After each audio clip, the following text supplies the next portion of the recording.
the Vintage Gardener. Welcome back to my channel. So today it is time to turn to winter sowing.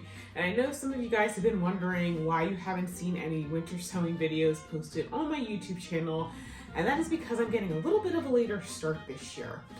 So just to give you guys a little bit of a, crash course on winter sowing. I do have a video that I did last year, which I refer to as the definitive guide. And I'll link it somewhere here, but just to give you the basics, winter sowing is a more natural way to start seeds. You don't need grow lights, you don't need trays and space in your house. You do it outside. So winter sowing is mimicking what nature does.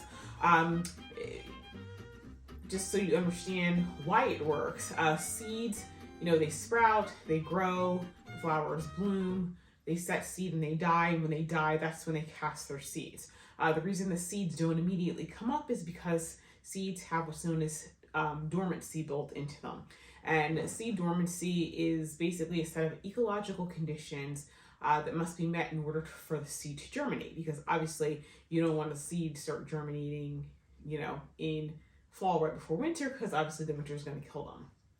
So there's any number of reasons that any number of types of seed dormancies. It could have a hard shell. It could have an immature embryo. They can have chemical seed inhibitors in the seed coat. And whatever the seed dormancy issue it is, because there are so many types, it doesn't really matter, because winter sowing, the cold and wet conditions of winter, will typically answer pretty much every single type of seed dormancy.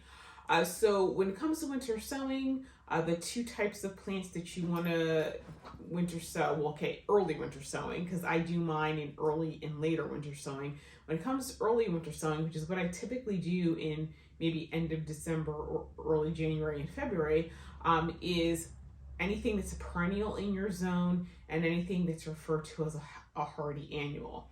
If you guys want a list of plants that I have successfully winter sown in New Jersey, which is winter hardiness 7 zone A, once again, consult the video where I do the definitive guide to winter sowing, because I give a list.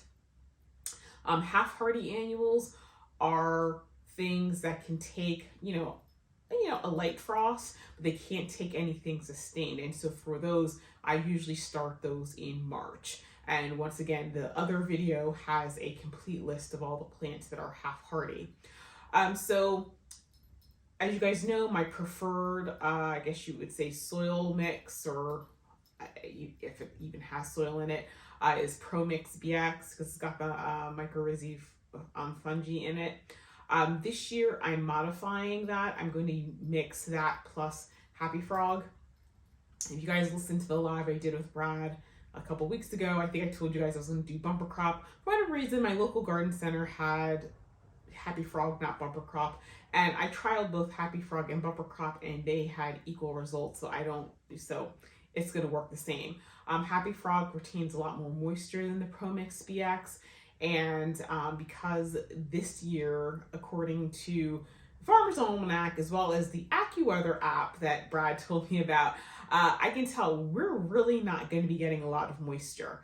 So when we do get moisture, I want the soil, whatever I use, to actually retain it, because the seeds are going to need that wet. So I definitely am going to have to actually be committed to watering a couple times a week to make sure that nothing dries out. For me, this year is going to be challenging because our winter is not as cold as it typically is. Usually in New Jersey, January is like the coldest time of the year. That's when we have like our freezing temperatures, and it's like that, it's hovering around freezing, and that's pretty much the way it is like for the whole month. February can get slightly warmer, but not too much. And I'm talking about like a couple of degrees or two, but usually it's pretty cold in February too.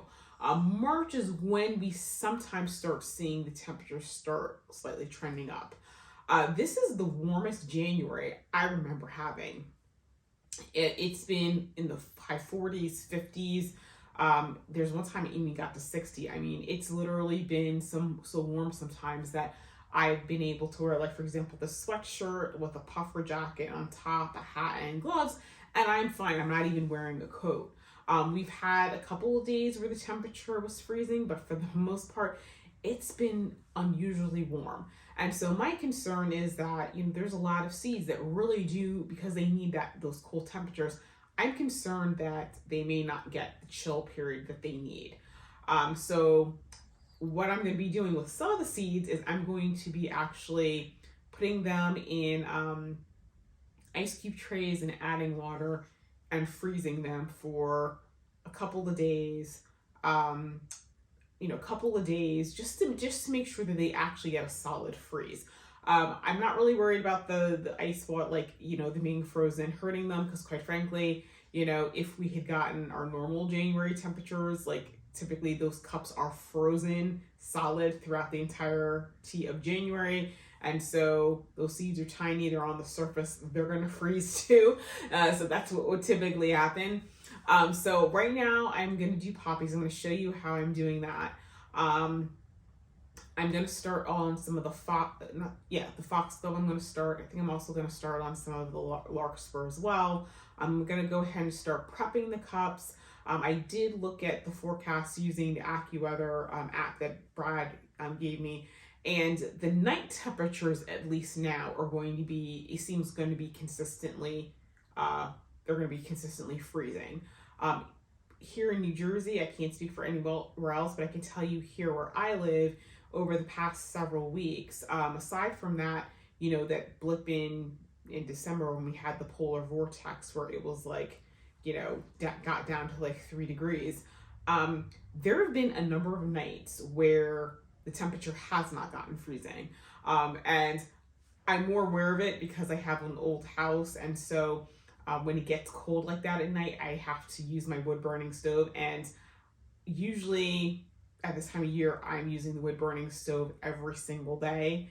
And I haven't been doing that this year. So that's why I'm just like, I don't know if it's going to get cold enough. So that's what I'm going to do to modify it. And hopefully, with the temperature in the evening going down, hopefully the cups will get some we'll get some freezing, and the seeds will get enough freezing temperatures in order to sprout.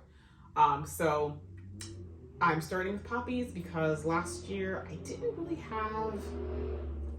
have a great success with the poppies, so I just want to make sure I'm doing everything that I can to start them.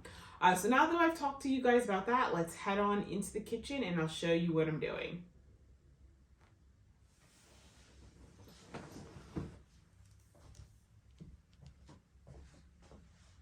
I got some little ice cube trays, the tiny ones, from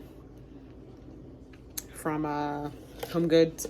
So I'm just gonna put a teeny bit of seeds in each one of them and then freeze these bad boys. I'm gonna freeze them for a couple days. I mean, once they're frozen, I guess I could put them in plastic bags, and then I'm gonna start by freezing the some leftover seeds I had from a couple years ago, because I'm gonna throw those out in the promenade beds. And then I'll start freezing some of the stuff that I got from Baker Creek. Anyway, let me set up the time lapse and we'll get going.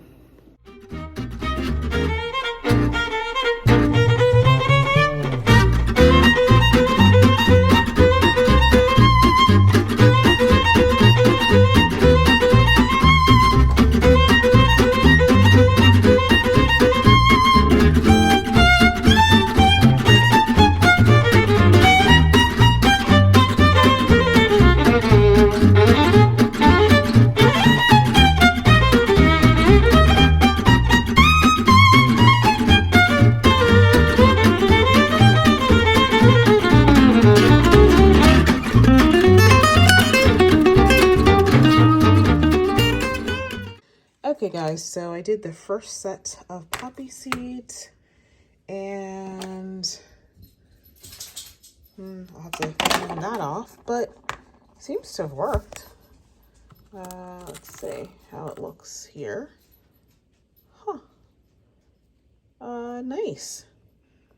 Okay, so I'm just gonna grab a plastic bag and empty this. I'll clean it out, and I'll do one of the sets of poppies. I'll just make sure I label it so I keep straight what's in there. But yeah, I think this is going to be really nice in terms of just throwing it out into the promenade garden when I'm ready to plant it. Okay, so now we'll just see how well it germinates.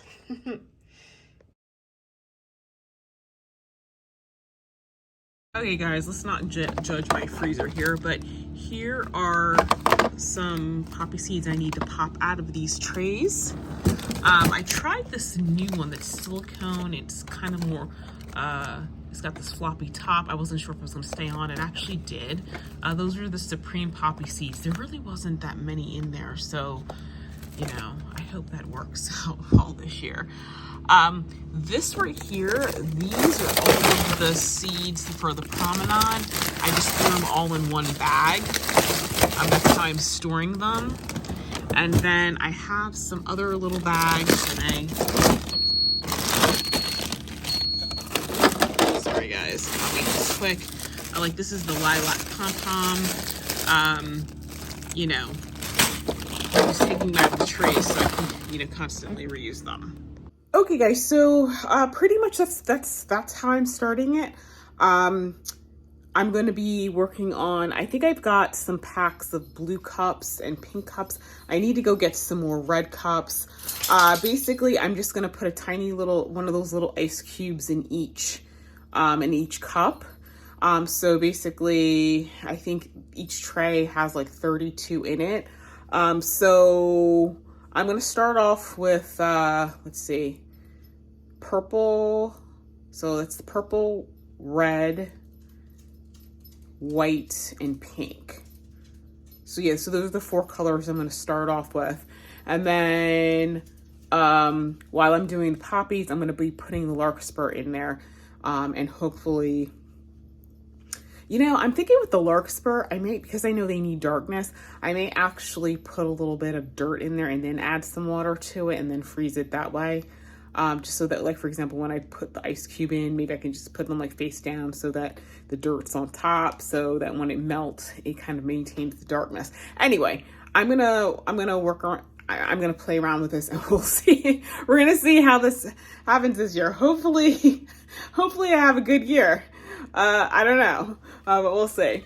But that is it for today's video. But you know what? I was gonna give you guys an update as to the Lisianthus, but I think I'm gonna save that for the January garden tour, because that's my little garden. So anyway guys, thank you so much for watching, and I'll see you in the next video.